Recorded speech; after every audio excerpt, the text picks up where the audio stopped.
Oscar Willis here with TheMacLife.com. I'm in Los Angeles with UFC Hall of Famer Bas Rutten ahead of Thursday night's karate combat. Bas, tell me a little bit about this event for people who don't know. What is the hook? What do you want people to tune in to see?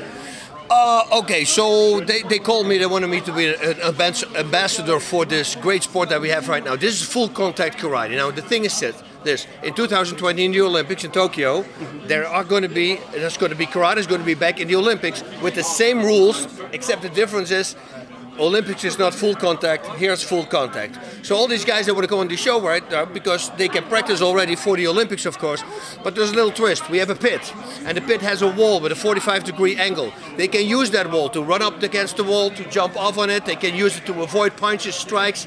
They can use the wall for their advantage. For the rest, it's full contact.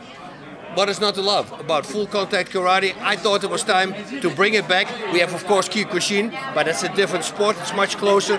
This is much nicer because they use long techniques, long legs, long arms. The fighters really want to stay at the distance so the people at home can see exactly what is going on in that pit. And I have to say, having been here for the weigh-ins, there are some guys who are fired up. Anyone who's got this idea of sort of tippy-tappy karate, they need to get that out of their heads. This is a real fight. Yeah, this is not going to be tippy-tappy. A fun thing was to hear in the beginning, the first show, and then the second show when they came back, I said, what did you do different? And everybody started taking kickboxing, Thai boxing, and full contact classes, because that was missing. Because if you're trained to not hit somebody the whole time, just to pull the punch, guess what? In a fight, you're going to automatically do that as well. So all these guys, they started competing in Thai boxing and kickboxing in the full contact, and suddenly when they came back, they turned into animals. You're going to see a really cool show tomorrow, something that you've never seen before. I'm afraid to say it, but there could be some dangity going on. I hope one guy come out, right? Just hold him quiet, ding. That would be funny. Now, while I've got you here, I want to ask you just on some of the general topics of the world in combat sports at the moment. Most importantly, I think, to ask you about, the UFC's got a new title belt design. Have you seen it? Yes, I saw it. And the second flag on it, right? There you go. I mean, I meant, you know what they should do? They should give the champions, they should give a belt like that, who are already champions. Who does he have to call? Because your flag is on it, the Dutch flag is on it. How cool is that? So every time when I talk to somebody from Holland or Europe, it's always cool to say that I was the very first European UFC fighter, the first guy from Holland, but also from Europe. So yeah, when I saw that with all those different flags on it, that was a happily surprise. That's got to be a moment, right? Because I know you've already got your legacy, you're already a Hall of Famer, but now forever you're etched in gold, Bas. How crazy is that? With the little Dutch flag. And the great thing about the Dutch flag, it's red, white, and blue. The same as the American flag. So it all He's bringing it together, synergy. Yeah. Okay, so next up I wanted to ask you, next Tuesday is a very interesting day in mixed martial arts. Conor, Khabib and John Jones are all being heard about by the Nevada State Athletic Commission. You're a man who, I don't think it's unfair to say, has maybe been in a scuffle or two outside of the cage. What did you make of Conor and Khabib at UFC 229, and what do you think is a fair punishment for them? For Conor I would say money. Because that's the only thing he talks about right now. And don't get me wrong, I'm a huge Conor McGregor fan. I think that's it. I think to do a penalty, maybe community work, but if you do community work, I would say go to schools, talk to kids about bullying, do stuff like that. I think that would be really cool for a guy like that to do, because can you imagine you're a kid and Conor McGregor walks into the school? I think it would be awesome. The fight, Khabib was all over him. I think it was great. I think what happened at the end was very understandable. I don't condone it. I say, of course, you cannot do it, but it's very understandable. If they attack my family and my religion and all the things that you officially should not attack as a fighter, you can go after the women, the kids. It's just a fighter. That's what you're going for. And I think he overstepped his boundaries. I think he did a little bit too much. And it backfired, and unfortunately for Khabib also, because he thought finally, I got him, I choked him, it's over, fight is over.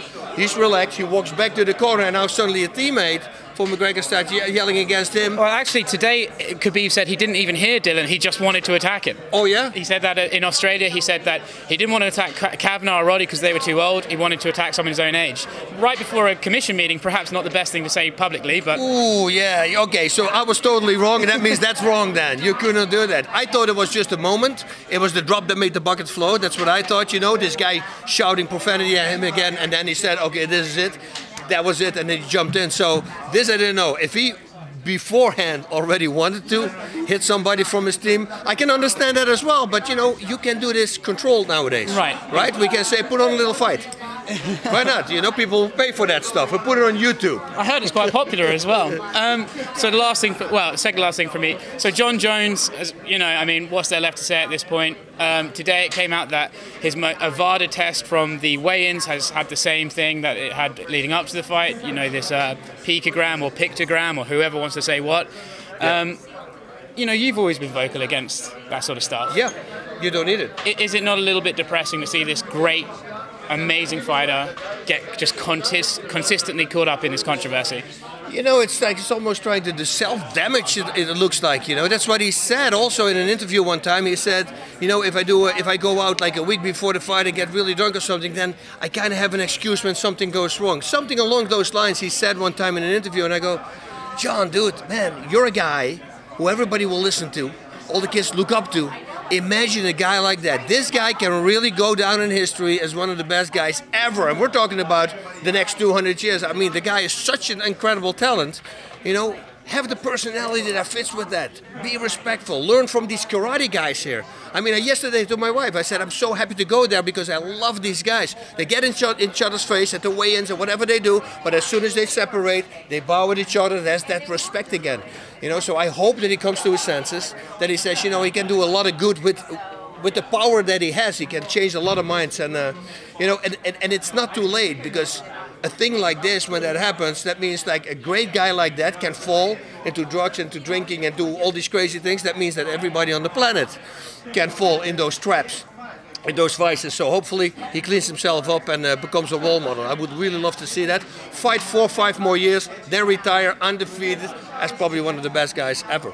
Very good. And the last thing for me, I feel like right now, and hopefully you'll agree with me, this karate combat, there is a moment here that this can be a real success. People are looking outside the UFC, like, I know you had experiences with bare knuckle boxing that perhaps we won't go into, but there's like MMA has become like the norm, and now people want to find that niche sport again. Do you think there's a hole in the market for something like this to really succeed? Yeah, 100%. Every person who's seen this show will watch it again, I guarantee you that. I mean, the shows have been crazy. I mean, in Greece, we had 7 fights. It was 55 minutes, the entire show. Wow. I mean, everybody got knocked out left and right. People are loving it because we see great technique, we see great respect. That's the combination. You see, that's what I was just talking about. We see guys who behave themselves inside the pit here, not the cage, but also outside. They're very respectful guys. I think a lot of other people, boxers, kickboxers, and mixed martial artists, can learn from that, and they should learn from that. I think it's a great thing to show the people at home, because every time, you know, when they say, "Oh, you're a fighter," "Oh, you're beating people up," I don't know what people think, that every fighter walks on the street and we want to beat people up. No, we don't want to beat people up. Well, maybe your history has come into that, Bas. I know, you know, but it's defending. You know, then they want to fight me, you know, and if they want to fight me, you know, I'm not going to say no, of course, because I come from a long thing. I had a horrible skin disease as a kid. I've been bullied a lot, so the side effect of that is that anything when I see somebody bullying, I'm in there right away. Could be 20 people against one person, I'll be in there right away. I can't let that go. I think we should step up, and more people should do that. So sometimes, you know, somebody get beat up by 3 or 4 people, and then there's a whole group, but nobody steps in. I go, are you insane? Jump in there, you know. The power is in groups. Let's all jump in, separate these people, tell them to go to church, do something nice, you know, relax. A public service announcement there by Bas Rutten. There you go. Okay, I've been Oscar Willis, this has been Bas Rutten. Remember, you can check out Karate Combat on karate.com or UFC Fight Pass. Thank you very much.